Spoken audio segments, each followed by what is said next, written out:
The following podcast is an enticing media production. Where the Nell have you been? Join us for conversation about life, business, and everything in between. Welcome to What the Nell, where we've got stories to tell. Here's your host, Nell Tice. Hello, everyone, and welcome back to another brand new episode of the What the Nell podcast with yours truly, Nell Tice. I am super excited today because we're talking about something really, really important for business owners of all sizes, but mainly we're focusing on small and mid-sized businesses today. My guest, I always forget, I was so proud of myself in the last episode that I did that I asked the guest how to pronounce their last name. I totally neglected to do that this time. Is it Eicholtz? Eicholtz. Eicholtz. Thank you. Yeah. My Yep. guest is Jenna Eicholtz. She is the proud owner and creative mind behind the logo. She is really passionate about design and she enjoys coming up with solutions that empower small and medium-sized businesses through incredible branding. When she is not designing, you can find her staying active, whether it's hitting the gym for a workout session or playing women's softball. She loves staying active and keeping up that energy. Jenna, welcome to the podcast. Hi, thank you for having me. Absolutely. I'm really interested in this women's softball. So my husband and I used to play in a co-ed league and we stopped playing, oh gosh, probably like 6-7 years ago, maybe. I don't know, maybe it was more than that. But what league do you play in? It's actually Capital Area Women's Softball Association, so it's Okay. right over in the New Cumberland area. Oh, wow. Okay. Yeah. We used to play in a league out of Harrisburg, I think it was. So it was super fun. I kind of miss it some days, but I'm more of a homebody with the gym thing these days. So that's fine. Yeah, we it's pretty decent league for women. We have about 12 teams. Oh, So wow. yeah, yep, and we range in age from about 20 to actually I think the oldest girl on our team is 51, and more power to her Yeah. I because she's love that. amazing.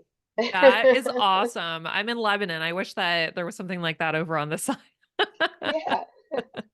Awesome. Well, I want to talk to you today about brand strategy and brand identity because I know it is really important, especially for small and medium-sized businesses. But can you elaborate on why it's so important?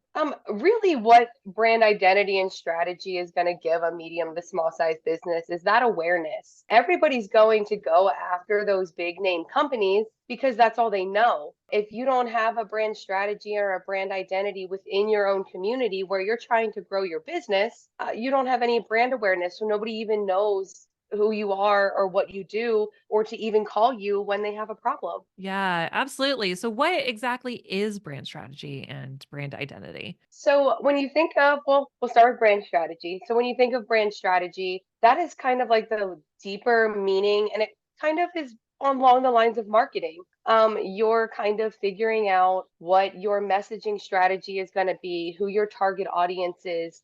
And there can be multiple target audiences, creating those personas and kind of identifying what those marketing efforts are going to look like through that strategy of like your brand and following those the target audience and all of those aspects. And then for the identity, of course, one thing, repetition and consistency, absolutely key. So having a good logo that resonates with your target audience so that they recognize you, and then being consistent. We all know in marketing it can take anywhere from 8 to 15 touch points before somebody is actually making a move to connect with you or your business. So you have to stay consistent all the time so that they can see that and feel that within those 8 to 15 times. Yeah, that's so, so important. Consistency, I tell people this all the time, is absolutely key. You can't expect just because you're paying for something that you do something one time that it's going to stick and people are automatically going to resonate and buy from you and create this long-lasting relationship. That's just not how it works. So, I mean, you don't go on just one date and decide to marry someone, right? Yep. Yeah, exactly. I mean, Yeah. most people don't. So, why small and medium-sized businesses? Why do you feel like you should be empowering them versus going after like what some would call the high ticket clients, the larger businesses? So one of my biggest things is, there's a lot of things that can make a business close, but branding is one of those things that can really help out. So I, as a small business, I never want to see another small business have to close their doors because of the awareness and the marketing, because, that aspect wasn't there. So Mhm. working with the small to medium sized businesses, a lot of those owners are working in their business. They're not working on their business. So true. So they don't have the time. They think they do. They get started with Facebook or something and they're going good for like a month and then it drops off. And Yeah. then and then it picks back up. So that's why, I kind of want to be that solution and that helpful, brand manager for that small to medium sized business so that, they can continue if they want to continue to work in their business, but to get those marketing efforts and that awareness so that they don't have to close their doors. Yeah, that's so, so important. And I think that especially the last few years, that Yes. want and that need to help has been amplified because of the pandemic. Speaking of the pandemic, how did you end up having to shift, or how did you have to kind of accommodate the pandemic in your business and with your clients? So I actually started my business January of 2020, not expecting any of, what was coming in 2 months to happen. Oh my Um, gosh. so I just kind of, I continued to work on the projects that I was working on. There were some things that fortunately did not get shut down. I had a little bit of freelance work at that time and was grateful to have that. But what I saw and where I kind of saw the need and why I want to help the medium to small size businesses is because most of them were like, we're not on Facebook. We're not posting. We don't have a website. We now have to take restaurants, especially we now have Yeah. to take online orders. We've never done online orders before. If we want to make money for the next 3 months. Yeah. So I really saw the need, and it's unfortunate a lot of people struggled through the pandemic, but I was actually able to really find my business and find what I was good at and really kind of drive through and continue to have the business that I do today. So it was kind of a good for me, unfortunately. Yeah. But yeah. No, I know, I get that. I think that a lot of people would honestly say that the pandemic, looking back now at it at the time, yeah, it was a scary time and things were really uncertain.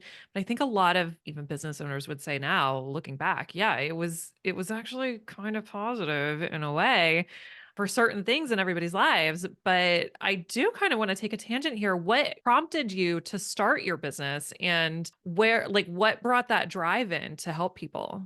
So I was working at an agency and I was just the designer. So I didn't really get any face to face, to like ask questions or be with the clients. And I realized that I missed doing that, or I missed that aspect and I wanted that aspect. I thought that, occasionally there were some things where I was like, oh, like, I wish I could have some more ideas, or I wish I could throw some things in. And I just didn't, in the role that I was in at my job, I just didn't have that ability to do that. And I really wanted to. So that was kind of why I stepped away Yeah. from that aspect of my job and just kind of wanted to find my own clients that I could really truly connect with and help them. Yeah, I love that. Love that so much.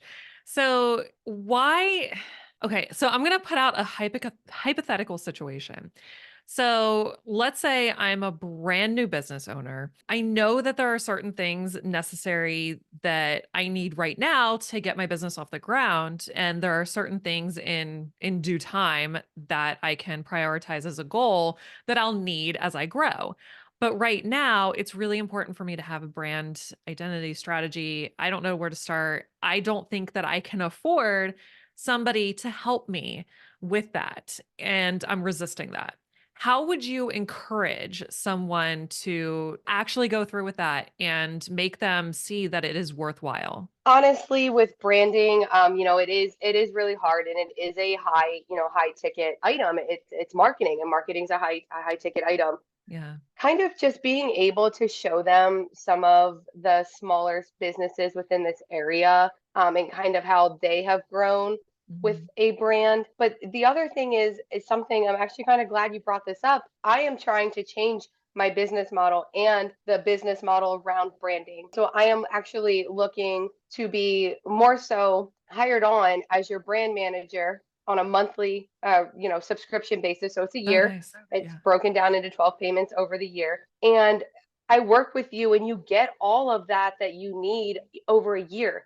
We Yeah. take it, we bite it off and we go through in order. We start with the brand identity, getting those all done, and then we move into your website, and then we kind of move into, okay, now that these are all built, what are the marketing efforts that you want to do? And then from there, like really be the brand manager and help get that brand to where it needs to be within the next year. But they get all of their brand and their website stuff up front without that high ticket price. It's a lot more digestible. Oh, And wow. I think is really exciting. And I hope that I'm working this month really to kind of launch this and really start to advertise for these type of subscriptions, but hopefully be able to be like, wow, like it is affordable. Like there is a way that I can get branding and just look at the model differently. And honestly, I can't even take credit for it. It was my business coach who made me look at it differently. I can't say that I know any brand agency that's offering a like brand manager subscription. Of Yeah. course, subscription for hosting, maintenance on your website, all of that's common,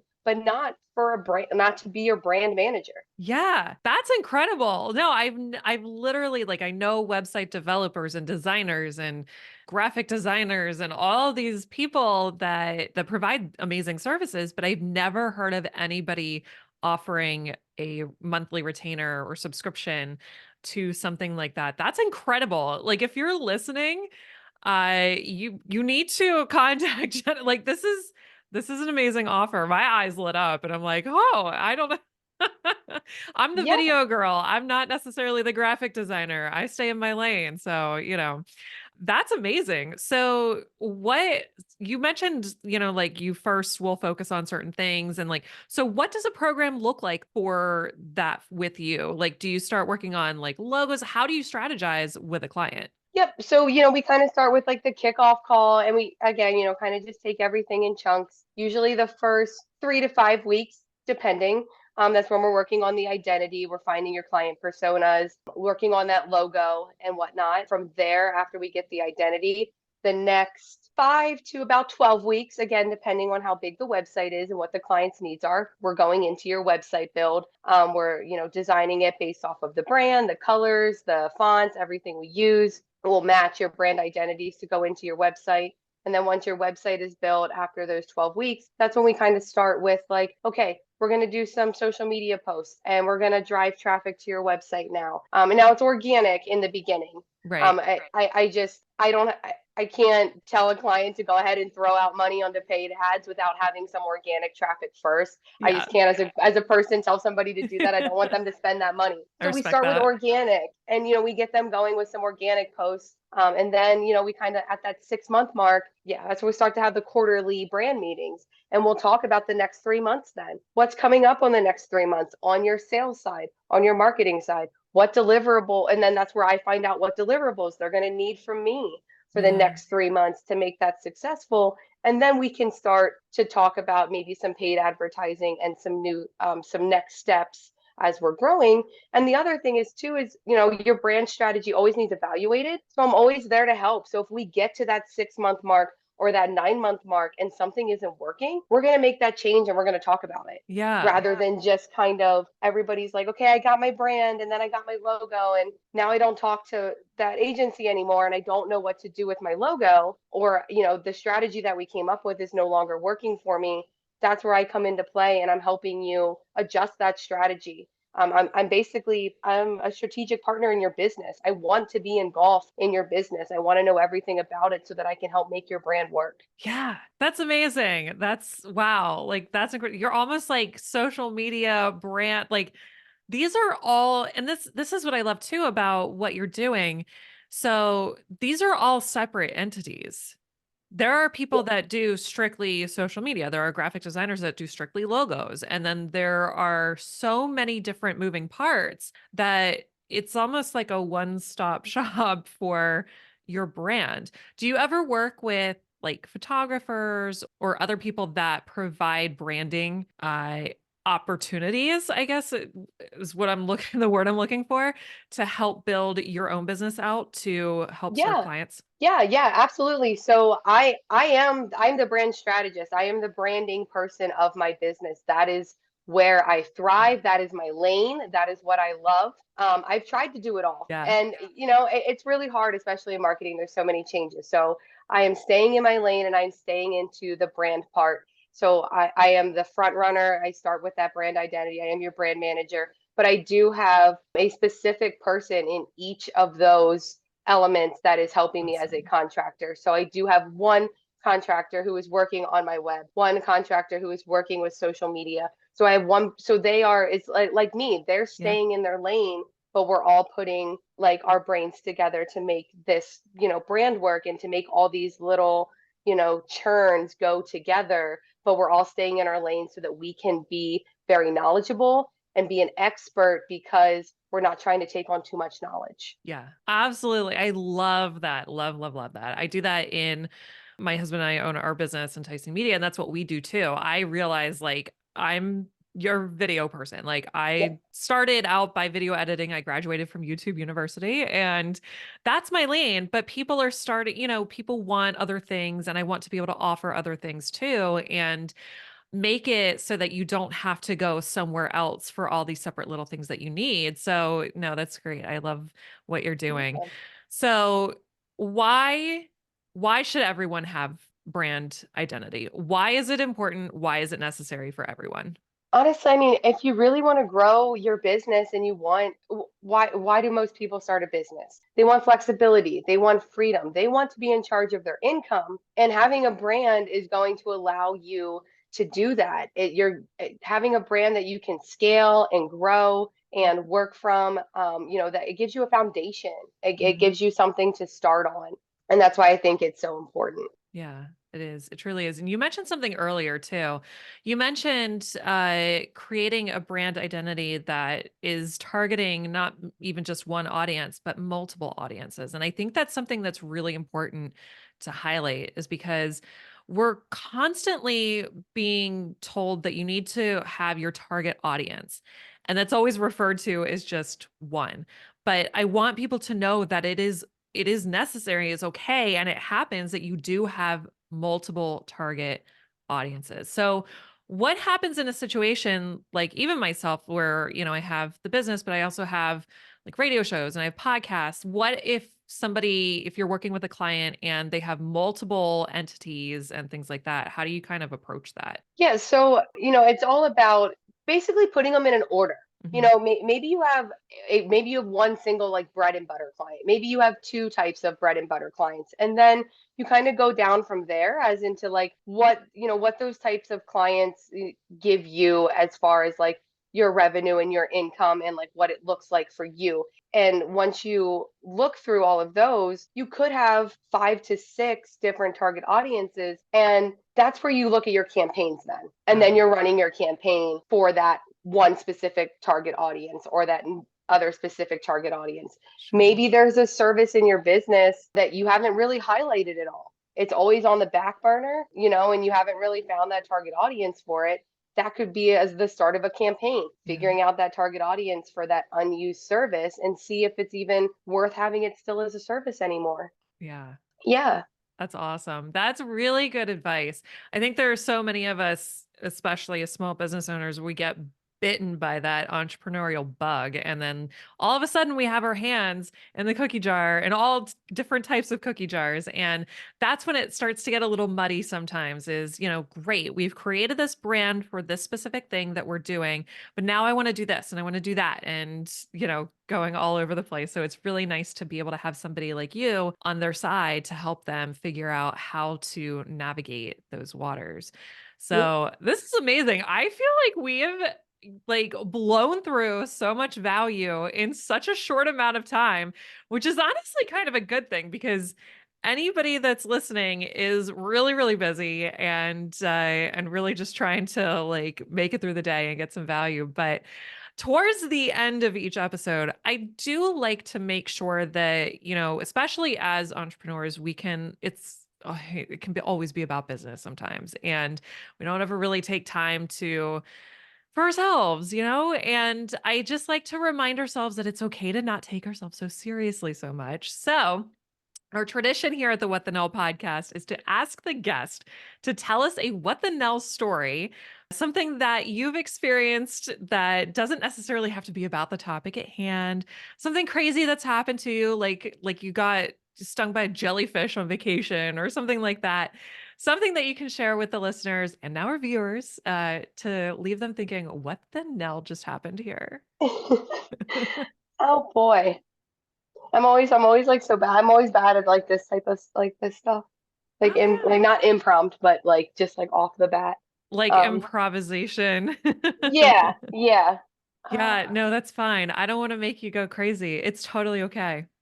oh, actually, okay. I mean, I guess this is kind of a weird story. So I'm really big. My husband and I, we have a garden and I love gardening, and every year it gets bigger and bigger. We always seem to have trouble in this area, like figuring out or finding green beans and like yellow beans and like Oh, some different wow. types of peas. I go down to Roots Market Yeah.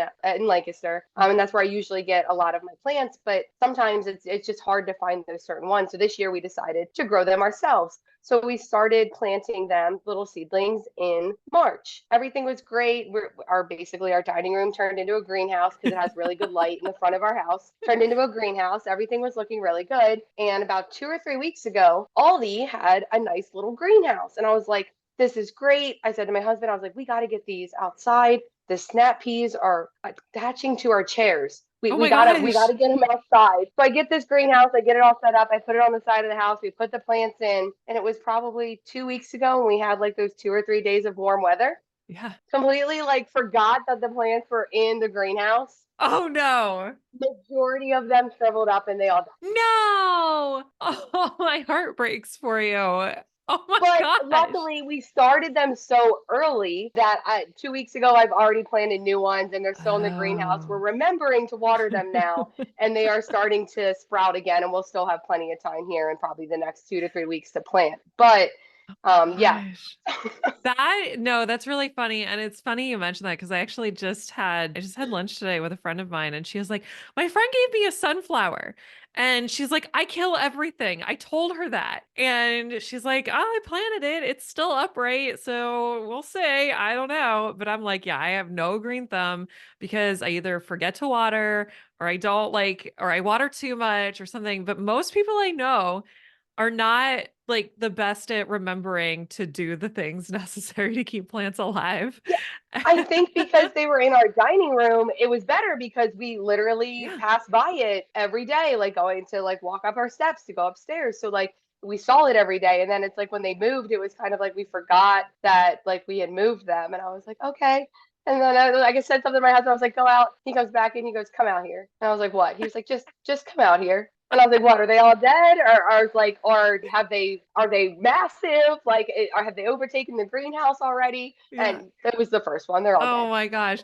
So the moral of the story is, do you have a driveway? Yeah. Yeah. Moral of the story is put the greenhouse in the driveway and Yes. then you can't forget about it. Yes. Yep. It is. It's on the other side of our house where it gets a little bit more sun and it is kind of hidden. So yeah. Yeah. Oh, that's it. That's if you take anything away from this episode, put your greenhouse in your driveway. I love it. This has been an awesome, awesome episode. I so appreciate you taking the time to be on today. But please tell everybody, where can they find you? How can they connect with you? Yeah, so you can find me on Facebook behind the logo. All of our information is on Facebook. It's a little easier to say my Facebook name. I kind of had to tweak my URL and take a couple letters out. So if you just go to the Facebook, everything is there. My website link is there. Any type of connection. LinkedIn. I'm also on LinkedIn as well Awesome. under just my regular name, Jenna Eicholtz, but you can connect with me on LinkedIn as well. Beautiful. That's awesome. Thank you again so, so much. Really, really appreciate it. So much value in such a short amount of time on this episode. So there's no excuse, people. If you're still listening, thank you. And if this is like your second time around through the episode, congratulations, you've made it through. You should listen to this entire one. But I want to thank all of you for listening and for watching. If you're on YouTube, please hit subscribe to the channel, like the video. And if you're listening on the audio platforms, thank you so much. Leave us a review. That's how we grow here at the What the Nell podcast. So thank you so, so much. And as always, I will Thank catch you. you. Absolutely. I will catch you on the next one. To learn more about how to tell your story, connect with Nell at enticingmedia.com. That's ENTICEING media.com. Thanks for listening to the What the Nell podcast.